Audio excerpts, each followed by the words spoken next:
پێدەچێت مەراسیمەکانی هەفتەهەمین ساڵیادی پێکهێنانی ناتۆ ناکۆکیەکانی نێوان ئەندامانی ئەو هاوپەیمانێتی زیاتر کرد بێت، بە تایبەتی کاتێک وەک دەگوترێت تورکیا دەخوازێت داواکانی خۆی بەسەر هاوپەیمانەکەدا بسەپێنێت و نە هەر ئەوەندە بەڵکو دەشخوازێت پێناسەکردنی تیرۆریزم بەو شێوەوە بێت کە ئانکەرە دەخوازێت. کورد کۆنێکشن بۆ تاوتوێکردنی ئەم بابەتە میواندارێتی دکتۆر جەبار قادر دەکات. دکتۆر جەبار پسپۆڕی کاروباری تورکیا و هەروەها ڕۆژهەڵاتی ناوەڕاستیشە. دکتۆرم کاتت باش؟ کاتە باش. سپاس بۆ ئامادەبوونت. سەرەتا دەمەوێت ئەوە بپرسم، ئایا تورکیا توانی پشتیوانی هاوپەیمانانی ناتۆ بەو شێوەی کە دەیەوێت بۆ مەبەستی خۆی بەدەست بهێنێت؟ نەخێر نەیتوانی. تورکیا دوو داخوازی سەرەکی هەبوو، یەکیانەوە بوو وەکو ئێوە باستان کرد لە راپۆرتەکەدا پێناسەکردنی یەکپەگە وەکو هێزێکی تیرۆریست، دووەمیان لە مەسەلەی جێگیرکردنی یان نیشتەجێکردنی ئاوارەکاندا. بەڵام لە بەرامبەردا هەڕەشەی زۆری کرد کە ئەو پشتگیری لەو پرۆژەیەی ناتۆ ناکە بۆ پاراستنی وڵاتانی بەڵتیک و پۆڵەندا. بەڵام لە دواییدا ئەوەی وازی لەو ڤیتۆیی خۆی هێنا پێدەچێ لە بەر ڕستەیەکە لە بڵاوکراوەی یا بەیاننامەی کۆتایی ئەو کۆبوونەوەیدا هاتووە کە باس لەوە دەکات کە ناتۆ لە دژی تیرۆریزمە بە هەموو شێواز و دەرکەوتەکانیەوە.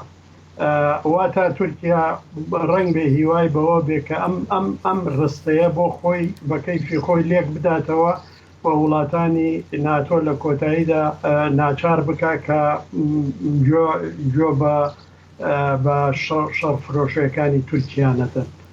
بەڵێ باشە دکتۆر، ئەمە لەسەر مەسلەی ناتۆ باشە. ئەگەر تورکیا بێوێت بۆ نمونە مەسلەی پەنابەران چۆن دەتوانێت ئەمە بکاتە فشارێک بۆ سەر تورکیا ببوورە بۆ سەر وڵاتانی ئەندام لە ناتۆ یاخود وڵاتانی ئەوروپا؟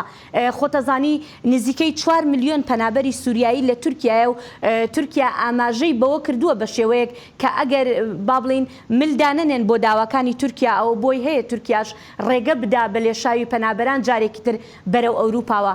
تۆ پێدوانیە لە کۆتاییدا تورکیا بتوانێت ئەم فشارە بە تەواوەتی بخاتە سەر وڵاتانی ئەوروپا؟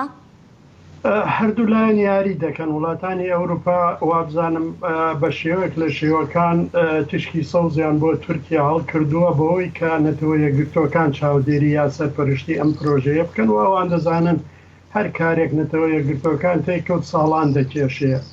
هیوایان بەوەیە کە لەم ساڵانەدا گۆڕانکاری چی لە تورکیا چی لە ناوچەکە بێتە کایەوە کە تورکیا نەتوانێت ئەوە جێبەجێ بکە. ئەردۆگانیش لەسەر داخوازیەکانی خۆی بەردەوامەوە پێم وایە بۆ بەهار ئەگەر لە مانگی دووە هەندێک لە داخوازیەکانی جێبەجێ نەکرا ئەو کاتە جارێکی تر هەڕەشە بکاتەوە کە دەواازەکانی بکاتەوە بۆ پەنابەران بۆ ئەوەی ڕوو لە ئەوروپا بکەن. بەڵام ئەمە بە گشتی بەڕاستی بەشێکە لە دەرکەوتەکانی ئەو قەیرانە قوڵی کە ناتۆ تێیدا دەژێ. جاران یەک دوشمن هەبوو، یەکەتی سۆڤێت بوو لەگەڵ مەعسکەری اشتراکیە، بەڵام ئێستا ئەم وڵاتانە هەرێکێکیان استراتیجی بۆ خۆی هەیە. تەناوەکو نمونەیەک لە کاتێکدا هەموو وڵاتانی یەکەتی ناتۆ بڵێن لە دژی داعشن، بەڵام تورکیا وەکو ئەندامێکی ناتۆ لەگەڵ داعشە پەیوەندی دەکا و بۆ جێبەجێکردنی داخوازیەکانی لە دژی کورد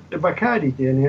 ئەمە ناکۆکیێکی زۆر سەرەکیە، جگە لەوەی کە هەڵوێستەکانی تورکیا لەگەڵ رووسیایەوە کڕینی سیستەمی بەرگری رووسیا S-400 کە ئەمە شتێکی زۆر ناکۆکە لەگەڵ استراتیژیەی ناتۆیە. بۆیە وتەکانی ماکرۆن پێم وایە باشترین پێناسەکردنی ڕەوشی ئێستای ناتۆ بوو. بەڵێ دکتۆر، وەکو پێشتریش لە راپۆرتێکدا ئاماژەمان پێکرد کە تورکیا هیوای بەو کۆبوونەوە هەیە کە گوایە وەکو تورکیا دەڵێت لە مانگی دوو لە ئەنکەرە ئەنجام دەدێت کۆبوونەوەی وڵاتە ڕێبەرانی ئەوروپا دەچناوێ. باش ئەگەر لەو کۆبوونەوەیشدا تورکیا نەیتوانی با بڵین وڵاتانی ئەوروپا قەناعەت پێبێنێ بەو داواکاریانی کە خۆی هەیە، وەکو هەندێک لە شارەزایان لەو بڕوایەدان بۆی هەیە تورکیا هێرشەکانی بۆ سەر ناوچە کوردنشینەکانی سووریا دووبارە بکاتەوە. تۆ پێت وایە تورکیا بتوانێت کارێکی وا بکات؟ یعنی تورکیا ڕژدە لەسەر ئەوەی کە بەردەوام بێ لە کردەوە سەربازیەکانیان لە هێرشەکانیان پەلامارەکانیان داگیرکردنی ناوچەی زۆرتر لە ڕۆژاوای کوردستان بەڵام لێرەدا فاکتەری هەبوونی هێزی ڕووسی و هەبوونی هێزی ئەمریکی لە نزیکی ناوچەکە ڕنگ بێت لەو سنوورەی زیاتر کە بۆی دیاری کراوە ڕێگە نەدەن بەڵام ئەردۆگان ینی پێوکی زۆر وەکو دەڵێ کە لە ڕق و لەسەر بڕیارەکانی خۆی بەردەوامەوە بەشێکی ئەمە پەیوەندی بەوەی ناوخۆوە هەیە و ئەو دەزانێ ناتۆ و یەکێتی ئەوروپا و ئەمانە وەکوتم استراتیجیای جیاوازیان هەیە و بەرژەوەندی جیاوازیان هەیە بۆ نمونە لە کاتێکدا فەرەنسا بەتەنیا بەو شێوەیە قسە دەکا وڵاتانی تر نبینین ئەمریکا یعنی ترامپ وەکو باج کۆکەرەوە هاتبوو بۆ ئەو کۆبوونەوەیە تەنها باج کۆ بکاتەوە بە هەموو وڵاتی بڵێ ئەبێ ئێوە چەندێک بۆ ناتۆ خەرج بکەن لە داهاتی گشتیتان.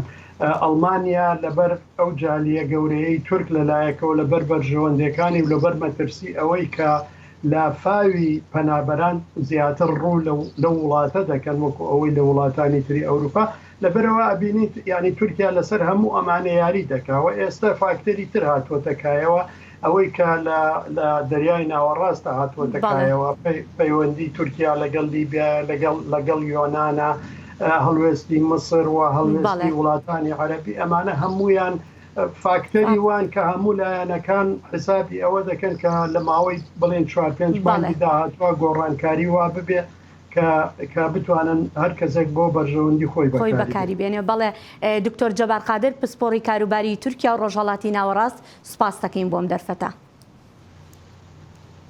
سپاس بۆ